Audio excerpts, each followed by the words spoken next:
வணக்கம். சவுதி அரேபியாவிலிருந்து 300 எண்ணெய் டேங்கர்கள் இந்தியா வந்ததாகவும், அவற்றை இந்திய கடல் எல்லையில் இந்தியா தடுத்து நிறுத்தி வைத்திருப்பதாகவும் செய்திகள் வந்து கொண்டிருக்கின்றன.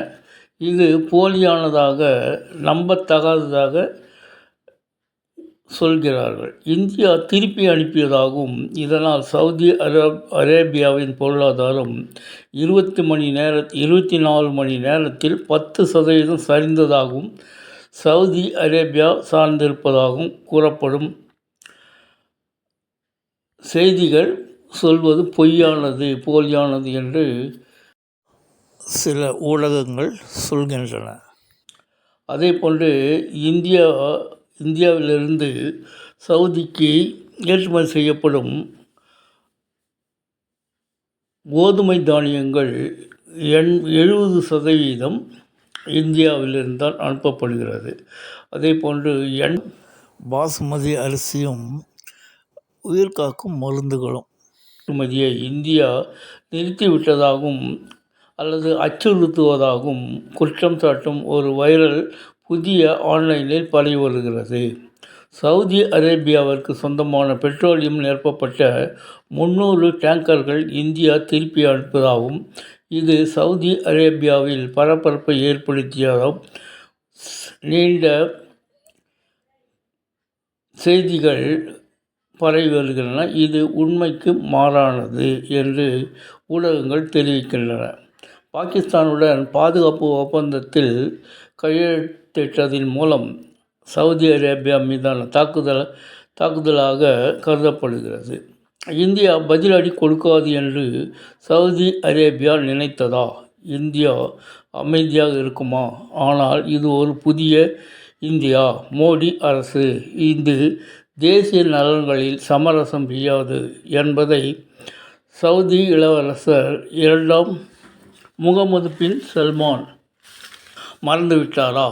இந்திய அரசு உடனடியாக சவுதி அரேபியாவிலிருந்து வரும் டேங்கர்களை நிறுத்தியது. இந்தியாவின் இந்த நடவடிக்கைக்கு பிறகு 24 மணி நேரத்திற்குள் சவுதி அரேபியாவின் பொருளாதாரம் தோராயமாக 10% சரிந்ததாக கூறப்படுகிறது.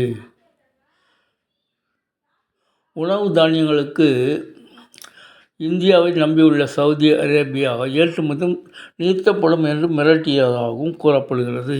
அதற்கு முன்பதாக சவுதி அரேபியா எண்ணெய்களை நீங்கள் வாங்கிக் கொள்ளவில்லை என்றால் ஓபக் நாடுகளுடன் பேசி உங்களுக்கு எந்த நாடும் எண்ணெய் தராத அளவு செய்வேன் என்று மிரட்டியதாகவும் கூறப்படுகிறது. அதனால்தான் இந்தியா உங்களுக்கு உணவு தானியங்களை நாங்கள் அனுப்பாமல் நிறுத்தி வைப்போம் என்றும் கூறியதாகவும் ஊடகங்கள் செய்திகளை வெளியிடுகின்றன. இது உண்மைக்கு புறம்பானது என்கிறார்கள். இந்தியாவுடனான உறவுகள் மாறாமல் இருக்கும் என்று அவர் கூறினார். இந்த நடவடிக்கை உலகையே உலுக்கியுள்ளது. ஏனெனில் ஐரோப்பா போன்ற வல்லரசுகள் கூட சவுதி அரேபியாவிற்கு எதிராக இத்தகைய கடுமையான நடவடிக்கைகளை எடுப்பதற்கு முன்பு 1000 முறை யோசித்திருக்கும்.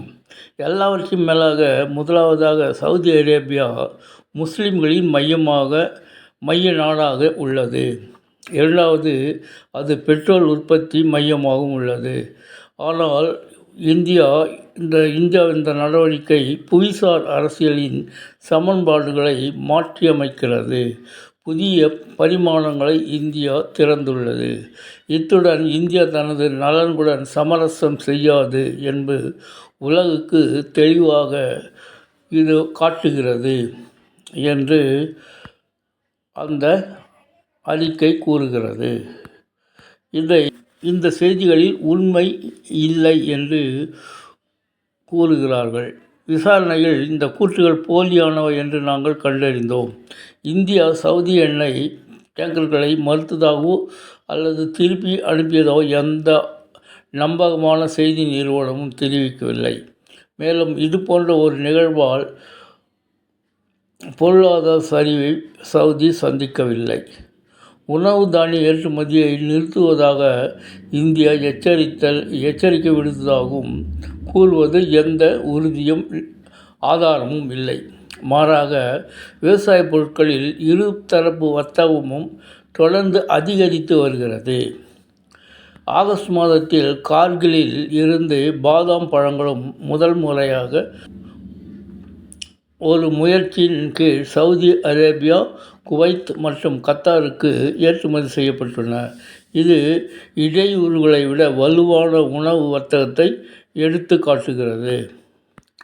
இந்தியா 300 சவுதி எண்ணெய் டேங்கர்களை திருப்பி அனுப்பியதாகவும், சவுதி அரேபியாவின் பொருளாதாரத்தை மோதியதாகவும், உணவு தானிய ஏற்றுமதியை நிறுத்துவதாக அச்சுறுத்தியதும் போலியானது.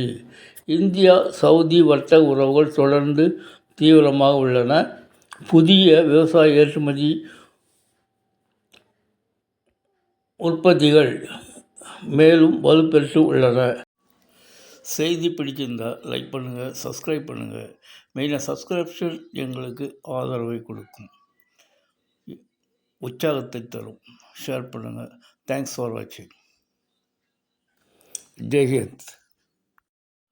நெக்ஸ்ட் வீடியோ பாகிஸ்தானில் இருக்கும் ஆப்கானிஸ்தான்.